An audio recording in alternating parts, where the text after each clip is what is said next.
नमस्कार, आप देख रहे हैं हल्ला बोल टीवी। मैं हूं नितेश तिवारी।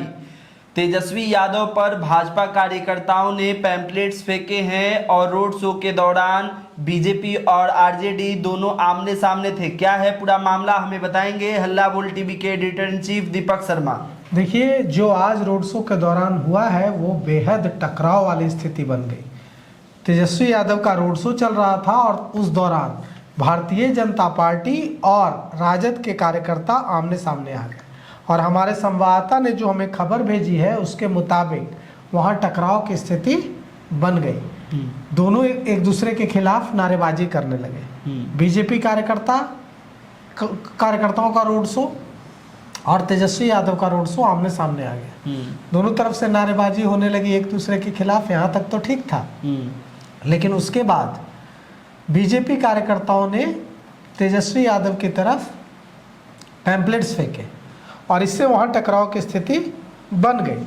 अब ये जो घटना हुई है, ये पूर्व विधायक संजीव चौरसिया, पूर्व केंद्रीय मंत्री रविशंकर प्रसाद, एमएलसी पवन सिंह और भारतीय जनता पार्टी के प्रत्याशी नीरज कुमार सिन्हा, ये सब रथ पर सवार थे और सिटी सेंटर मॉल के पास बीजेपी और आरजेडी के कार्यकर्ता आमने सामने हो गए और यहाँ तेजस्वी यादव के काफिले पर भारतीय जनता पार्टी के कार्यकर्ताओं ने पैम्पलेट फेंके।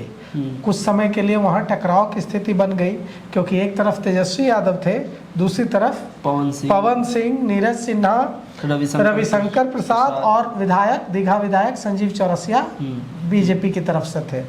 बाद में किसी तरह से मान मनोबल दोनों एक दूसरे को अपने अपने कार्यकर्ताओं को समझाकर वहाँ से हटाया गया, नहीं तो स्थिति वहाँ विस्फोटक टकराव की हो सकते थे। इस बीच प्रशांत किशोर का एक बयान आया है।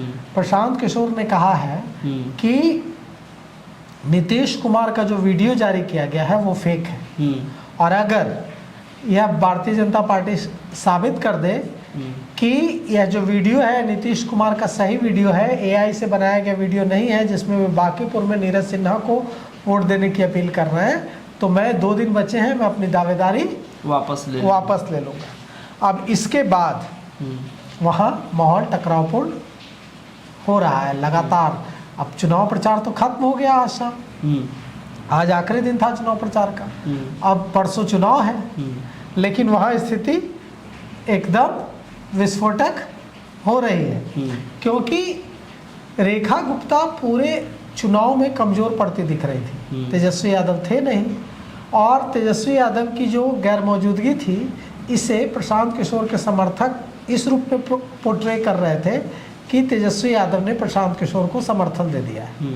लेकिन जिस तरह से तेजस्वी यादव ने आकर धुआंधार प्रचार किया है, उसके बाद आज उनका 20 किलोमीटर लंबा तेजस्वी यादव का रोड शो चला है, घंटों रोड शो चला है और तेजस्वी यादव का जो वोट बैंक था, यादव और मुसलमान, वो तेजस्वी यादव की तरफ एकजुट हो गया है।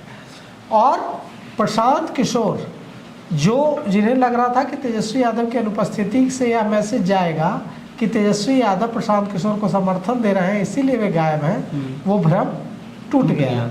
तो अब वहाँ लड़ाई बहुत हो गई है कांटे की, क्योंकि रेखा गुप्ता भी लड़ाई में आ गई है। त्रिकोणीय मुकाबला हो गया है, बीजेपी, प्रशांत किशोर और रेखा गुप्ता। अब कौन जीतेगा ये कोई नहीं कह सकता, बहुत कांटे की टक्कर है वहाँ। रेखा गुप्ता भी जीत सकती है, प्रशांत किशोर भी जीत सकते हैं, भारतीय जनता पार्टी भी जीत सकती है। लेकिन अगर हम बात करें समीकरणों की, अगर हम बात करें ग्राउंड रिपोर्ट की, तो वहाँ भारतीय जनता पार्टी जीतती हुई दिख रही है। भारतीय जनता पार्टी सीट निकाल लेगी, ऐसा अनुमान है, ऐसा लग रहा है, घूमने से ऐसा महसूस हो रहा है कि भारतीय जनता पार्टी सीट निकाल लेगी। खतरा दूसरा है प्रशांत किशोर के साथ। खतरा ये है कि प्रशांत किशोर का अपना कोई बेस तो है नहीं बांकीपुर में, भारतीय जनता पार्टी का बेस है, नहीं तो आरजेडी का बेस है।